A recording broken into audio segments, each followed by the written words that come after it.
Howdy heck and hello, H2Os, Roller Bros, and Beto Meatos alike. I'm your guide Q, and welcome to a different kind of story. This is sort of a nice girl, Legbeard, let's not meet combo, as the title says. And it is a pretty intense and crazy story with some serious themes, so viewer beware, you're in for a scare. This story comes from a semi-anonymous subscriber, we'll call them Monroe, and they submitted this story to my submissions email, qsubs@gmail.com. Feel free to send something in if it's a topic we cover on this channel, if you want a chance to be in a future video. Like I said in the title of the email, this story sort of falls between nice girl antics and a let's not meet story in terms of tone.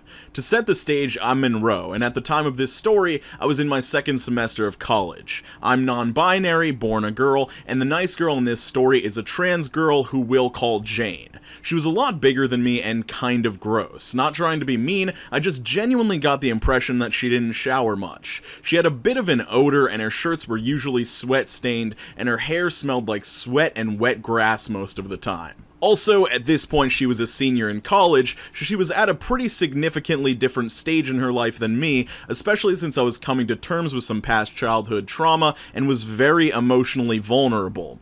At first, Jane was nice, if otherwise odd. I didn't tell her to leave me alone because she was friendly and shared a lot of my gaming interests, plus she was always in the lounge of my dorm building, so if I wanted to hang out with a good majority of my friends, I had to be around her.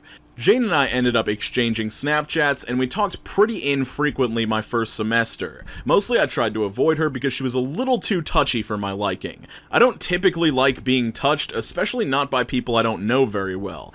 And because she made it obvious that she thought I was cute and wanted to flirt with me.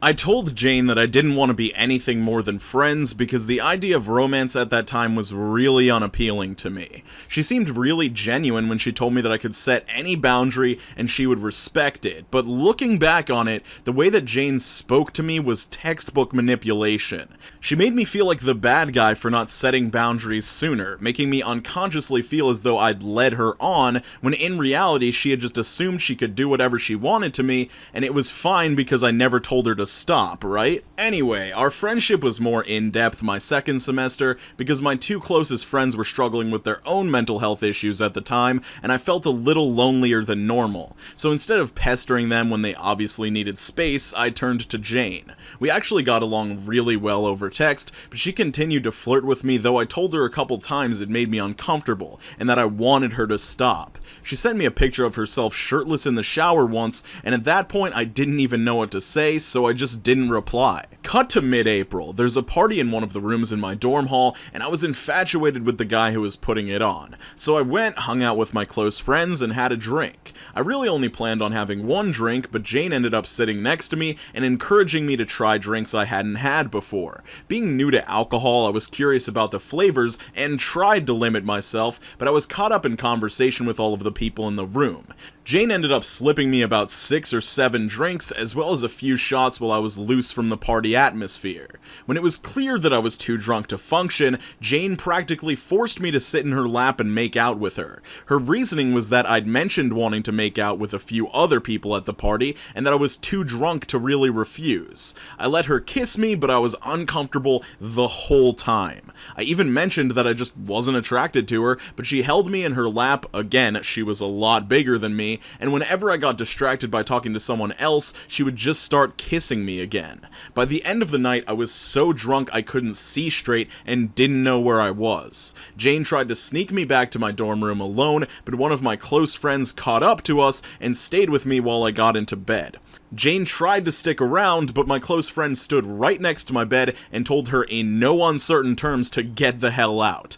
I thank the universe every single night that my friend was with me that night, because I have no doubt in my mind that Jane would have tried to do more than just kiss me if she had me alone. The next morning, Jane found me in the dorm lounge and told me she was sorry, and that she had been sober the whole night. I didn't even know how to process that information. Back then, my brain thought, if she's apologizing, then maybe I'm overreacting and she didn't know how drunk I was. But now I realize that it was so she could keep me from pushing her away or cutting her off. We continued to text for a few months, but by the time she'd graduated, I'd started dating one of my best friends, and he helped me realize how messed up that night was. I blocked Jane on all social media, but she tried to message my boyfriend and told him she wasn't sober that night, and if she said she was, she probably just wanted to seem cool that night. Luckily, I remembered that she told me the morning after that she'd been sober, so my boyfriend cursed her out over text and blocked her too. I haven't seen Jane again, but I know some of her friends on campus, and I'm too scared to say anything to some of them. The guy who hosted the party knows, only because he mentioned Jane in conversation recently, and I told him that I didn't want to talk about her due to the trauma I have surrounding that night.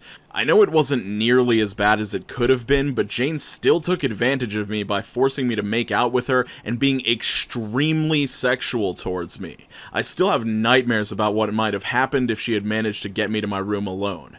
Basically, Crazy Nice Girl has since vanished from my social circle, and I hope to never cross paths with her again. Monroe, I am so glad that you made it out of this situation with only, like, emotional scars and not actually having something horrendous happen. Ugh. I think the thing that scares me the most about this one is how calculated everything was. This wasn't a single mistake. This wasn't somebody leaning in for a kiss, getting rejected, and then just like having that be like, I'm so sorry that I thought that there was something between us. Like, this is somebody that came to the party, saw that you were trying to like hook up with somebody else maybe, and then just jumped in there, got you as drunk as possible when they were stone cold sober, and just took advantage of you. This is absolutely disgusting, and just trying to take you home after that just makes it so much worse. Because she was, like, obviously trying to isolate you, and, just... Jane is probably one of the most obvious predators I've ever seen in any of these stories, and I really